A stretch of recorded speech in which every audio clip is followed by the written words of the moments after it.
Hello?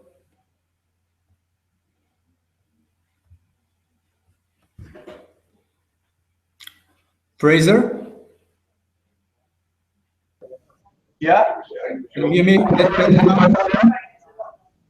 I can hear you. There's slight interference with the internet. I'm trying to turn on the Yeah. microphone. If you want to go and try and say something rather long, In the back, acoustics for about 30 seconds. I can hear you. Can you hear me? Yes, I can hear you. Okay, that's fine. Is Okay, it that's any better now with the microphone? yeah, it is a little bit better. Yeah. So we'll leave it as it is for now. So if you want to click the screen share off for now, then that's it. You're gonna have to click me and then go back over to get rid of those words. There you go. So Is it now, gone? yeah, click screen share and it'll go. There you go. So now we can see you again. So when we get started in about 10 minutes, 12 minutes to be exact, I'll unmute the microphones and we'll say hi and we'll just get on with it. Okay. Okay, 10 minutes, right? 12 minutes exactly. Okay. I mean, you mean in 12 minutes time, then I would have 10 minutes, right? 10 minutes. Okay, Okay. See you in a bit. see you.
Okay. Good afternoon or good morning, Andres. It's Paul Forrest from the Midlands Economic Forum. Can you hear us? I can hear you very well. Excellent. Basically, what we're doing at the moment is this is just a small seminar room, but we're broadcasting this across the exhibition area, and it's also being streamed live on our web. And in terms of our Twitter footprint, I think we went past quite a few thousand earlier in the morning, and obviously we'll give you the information of the people that's followed this presentation on the Twitter. But I mean, I think it is towards the end of our day. You're our 9th but best presentation. We'll just let you introduce yourself and then start. Okay, my pleasure being here with you. I hope you can hear me well. Yes, we can. Good, excellent. So, I'm currently here based in São Paulo, Brazil. I'll have my presentation in 2 parts. I'm going to talk a little bit about Brazil as a sort of general presentation on the country, a little bit about the opportunities here, and then I will talk a little bit on healthcare, which is the sector that I'm developing as my main role here in Brazil, developing healthcare UK in Brazil. So if I can just start with sharing my screen here with you.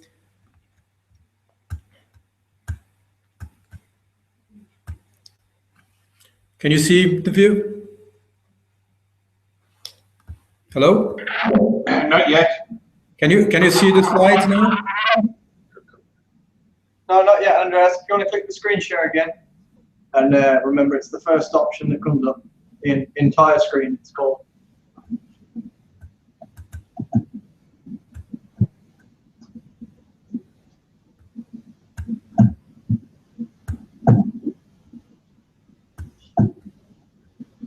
It did work. It did work about 10 minutes ago, yeah.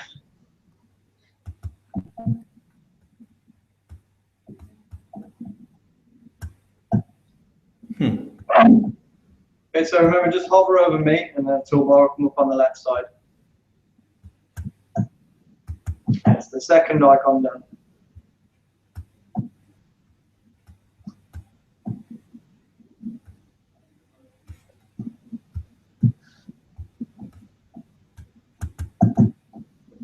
I will try again. So wiggle the mouse over me, you'll see a toolbar up here, second icon down, and then just click OK.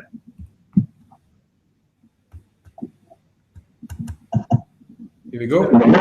Yep, okay, continue your presentation.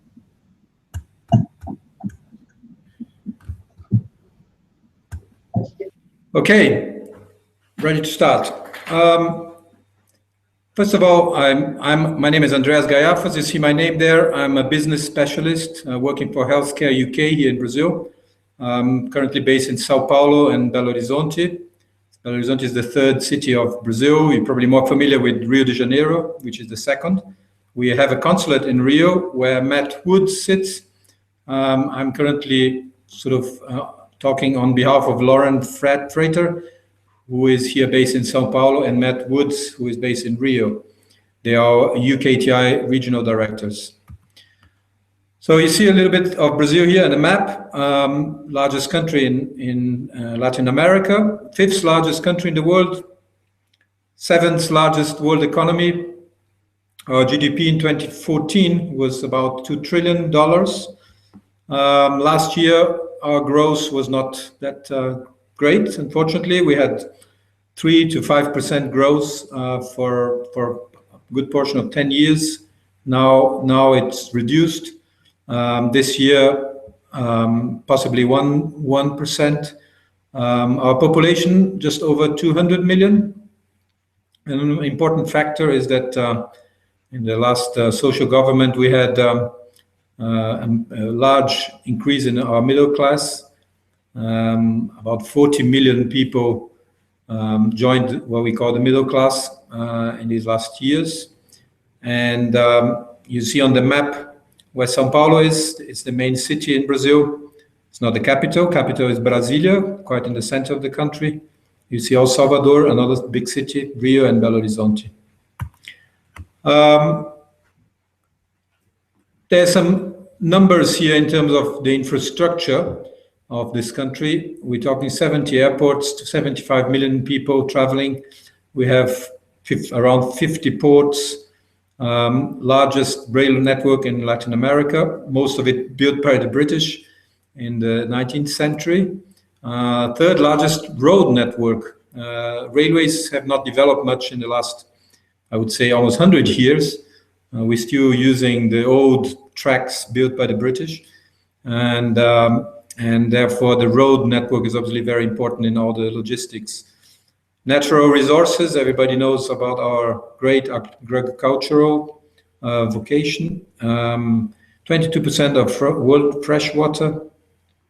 A lot of our energy based on hydroelectric power, biofuel. We have ethanol, very important fuel here for cars and domestic use, and the second largest reserve in Latin America for oil and gas. So if you compare Brazil with Argentina, Uruguay, all the other Latin American countries, we about the half of the entire Latin American economy.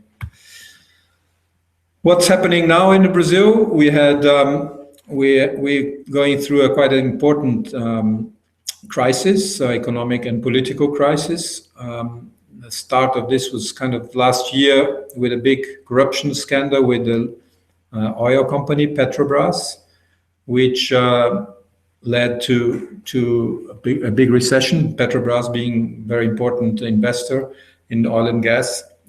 So at the moment, the political scenario is not looking very good. On the other hand, we see this as a very important moment in the history of the country, where our institutions are very strong, and they're proving to be quite strong. And we hope that within 1 or 2 years, all this process will actually bring some very good news in terms of the future of the country. So at the moment, it is one of the largest recessions. We've been through this in the past a few times, so we're actually quite optimistic.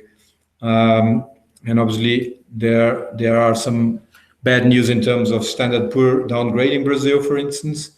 So as I said, next probably 1 or 2 years, we're going to face this recession, but then looking to 17, 18, 19, and then the next 5 years as a period of growth again. So as I was saying, this scandal will probably drive out corruption, we think.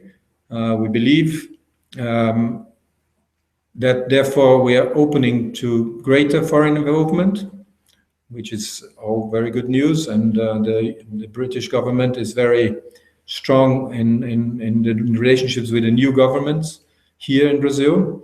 We have a new anti-corruption law, which is pretty much based on the Bribery Act and also the American US anti-corruption legislation, which came into force like a year ago. So all the foreign involvement will bring good news for us. Trade, you can see at the moment only 26% of our GDP. So room for growth, of course, and then the ranking of the easy of doing business is not looking too good. 120s in the ranking. So obviously bureaucracy needs to be simplified, and I think there are a lot of initiatives to do that. In terms of UK and Brazil relations, I remember when Cameron was here in Brazil about 3 or 4 years ago, he said there was basically no involvement in the 20th century. I mean, very little UK-Brazil relations, but in the 19th century, there was a lot. And he was looking forward to the 21st century, sort of going back to the 19th century, strong links between Brazil and UK. And we see this happening. I mean, there have been growth, as you can see in the table, reduced a little bit because of the recession, but there was a continued growth here of UK exports to Brazil. A lot of opportunities in various sectors. I mean, there are some numbers. I mean, we will share the presentation with you. You can look more on the numbers, but I'll just give you some examples. Petrobras, despite the corruption scandal, it's still a huge investor. I mean, we're talking 130 billion US dollars investment for the next 4 years. Life science, very important sector with a huge growth of 10% a year. Commercial jets, so some of you, I'm sure, are familiar with Boeing and Airbus as the main airplane manufacturers, but Embraer, as a Brazilian company, it's the third largest jet manufacturer and growing with sort of regional jets. So it's quite a unique market, the aviation sector in this country. Mining, I mean, everybody knows that's again why there was a lot of investment in the 18th, 19th century. Iron ore being the main product. Automotive market, huge. You know, it's the fourth largest automotive market. We have all the major brands producing in Brazil, and interestingly enough, Jaguar Land Rover is just completing their first factory outside the UK. There's one in China as a JV with Chery, but here in Brazil, it's a full investment by Jaguar Land Rover for a new factory. I actually worked for Jaguar Land Rover on that project, and before I joined UKTI Healthcare UK.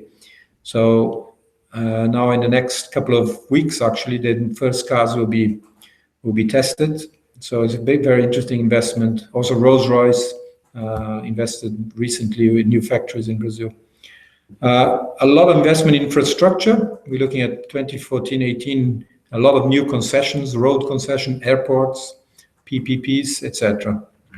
And the world's fourth largest ICT market. Talking a bit about pros and cons. As I just said, a lot of opportunities, cross-market, all sectors.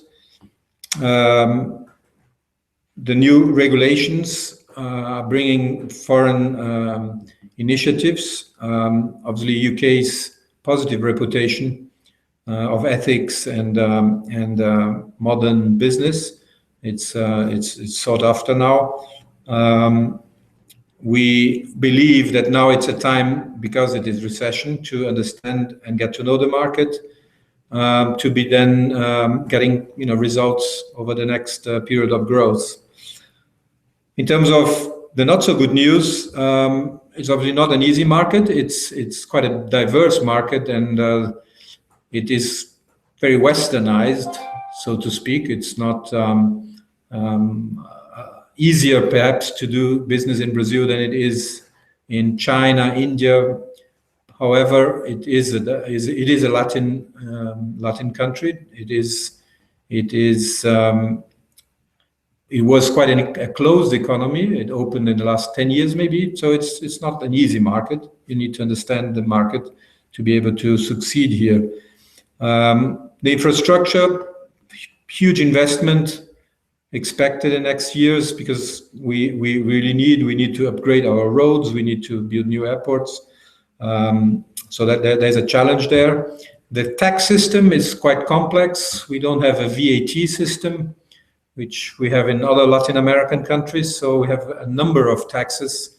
Some are state taxes, federal taxes, local taxes. So the tax system is quite complex. The labor laws are quite old-fashioned. We protect labor quite a bit. Trade unions, not so bad anymore, but still challenges there. And the bureaucracy, as I mentioned before. So a little bit of our marketing here. UKTI, our position here is obviously to assist UK businesses to expand or to start operating in Brazil.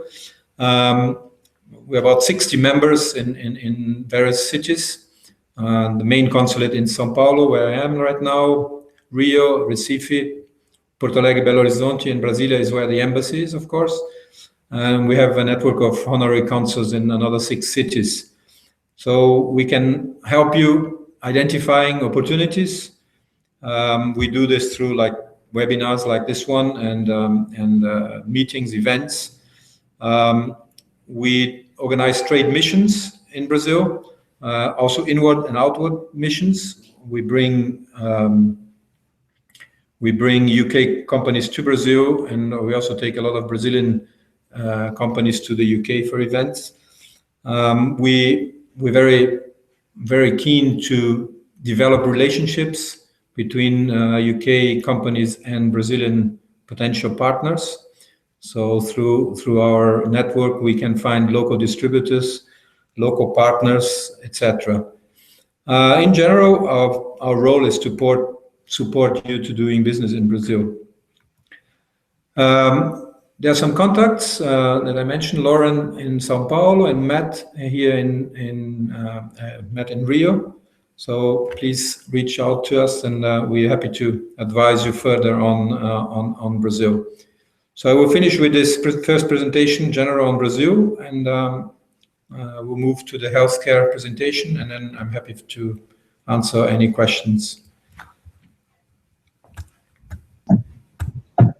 Thank you very much for a quick overview of Brazil. Have we got any questions from the floor? We have one question from the floor. Why doesn't Brazil export more wine? Is wine a significant food beverage in Brazil? Sorry, I couldn't quite hear you. You mentioned the exports in Brazil? Of wine. The question was, why doesn't Brazil export more wine? You mean wine? Yeah, vino. Vino. I can't think Portuguese for wine. Surprisingly, has very well known in Brazil, worldwide. We have 2 main regions of production of wine. One is in the south of Brazil, which is mainly red wines, and then we have in the north of Minas Gerais, south of Bahia, north of Bahia, the state of Bahia, in the valley of the San Francisco River, São Francisco, a very new, I would say, maybe in the last 10 years, wine industry. There is obviously internal consumption. We get a lot of imports from Chile, Argentina, and of course France, Italy, and South Africa, California. But yes, there is exports in wine. I mean, I'm not a specialist in that market. I don't have a lot of numbers, but yes, there is some export on wine.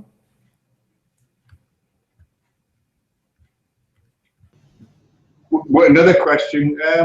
Given the size of the aerospace sector in Brazil, and also the automotive sector, which is actually quite similar to the East Midlands economy, with a large aerospace sector and a large automotive sector, do you think, and with Jaguar Land Rover opening a new plant in Brazil, do you think there's some potential for Midlands component suppliers to start looking at Brazil as a key market?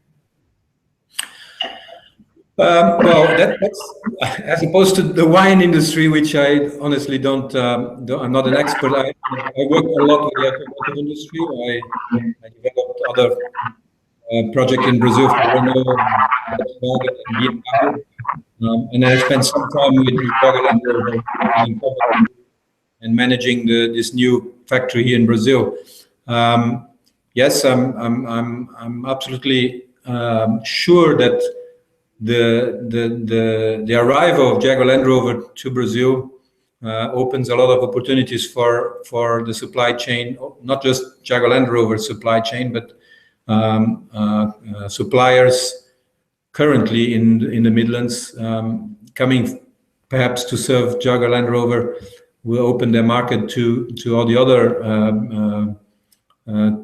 car manufacturers. Very important to understand that the position where Jaguar Land Rover is building this factory is right between Rio and São Paulo, the two main cities. It's becoming the second hub of automotive industry. The first hub is São Paulo, around São Paulo. The second was now around Belo Horizonte, but now with the arrival of Nissan and Jaguar Land Rover in this area in Rio, or south of Rio, that's becoming the second hub of automotive. And it's not far from the aerospace base where Embraer has their main manufacturing facilities. So it's a very interesting region for new suppliers. Like Jaguar Land Rover is looking at like a suppliers park next to the factory. So yes, absolutely, Midlands companies are very welcome, and I think there's growth in the automotive market for the next quarter. After the Olympics, if a Midlands exporter was looking to come to Brazil, is there any key trade fairs or trade shows that would be useful for people to attend? Yeah, well, the Olympics, it's actually a city event, as you know, in the city of Rio de Janeiro. It's obviously a huge event this year, bringing a lot of tourists and the media to this country. But given the size of Brazil and business is as usual, and as I said, the industry is very diverse and very dynamic. And the trade fairs are, just as usual going on. São Paulo being the main hub and São Paulo being the main city, that's where most of the fairs are.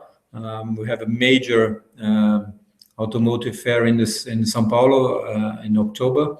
That's probably the best time to look at the market as a first comer, and there are other fairs in the other cities like Belo Horizonte, where Fiat has their main manufacturing facility. Fiat Chrysler built a huge factory now in the north of Brazil, in Recife. So there are some new events planned there. Our consulate is very active in Recife. So, I'm happy to share you, some specific events that are upcoming. But the main trade show is in São Paulo in October. Thank you. Just looking at the region of Sao Paulo, what do you think are going to be the main growth areas over the next 3 or 4 years inside the Sao Paulo region? Well, São Paulo is the city of São Paulo is the capital of the state of São Paulo. The state of São Paulo is the size of Germany, approximately. Approximately 50% of Brazil's GDP is within São Paulo and around São Paulo.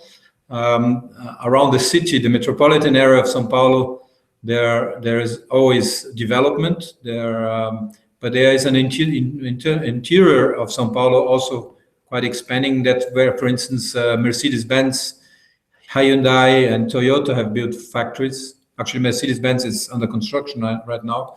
So the region of a city called Campinas, it's booming, and we just built a new airport, or expanded an important airport there called Viracopos. It's the largest cargo airport in Latin America, and recently has been privatized. So that's a very important region in terms of industry. So, and the third region would be precisely where Embraer, the aerospace company, is based, which is sort of towards Rio, towards sort of northeast of the state of São Paulo. So those three regions of the state of São Paulo, around the capital, Campinas and São José dos Campos, it's the city called. These are the three main regions in the state of São Paulo. Another question, what do you think of the potential for the luxury goods markets for British exporters? Well, Brazil, unfortunately, has a very, not a very evenly distributed growth. We said that the working class expanded, middle class expanded in the last 10 years, but the 5-10% of the rich, of the upper class, is very strong. Just as an example, Brazil, in São Paulo, actually has the third largest fleet of helicopters in the world after New York and Tokyo. So that shows you how the high-end market is quite significant. And we have some major shopping malls recently opened in the city of São Paulo in the middle of this huge time of growth. We had a big expansion of shopping malls. We have some of the UK major brands like Burberry based in Brazil. But yes, there's always very good market for luxury goods. Okay, thank you very much indeed for a very comprehensive overview of Brazil. Basically, UKTI East Midlands see this as the first step in deepening the relationship with Brazil, and hopefully yourselves could visit East Midlands in the near future and do a full day seminar. But thank you very much indeed for participating, and we look forward to joining you again in the near future. Okay, appreciate the opportunity. Thank you very much. Yes, definitely. Me and my colleagues also in London and around the UK, I'm happy to develop further webinars or events. Be a pleasure coming to see the Midlands again. Thank you very much. Thank you, Andreas. Bye. Bye-bye. Bye.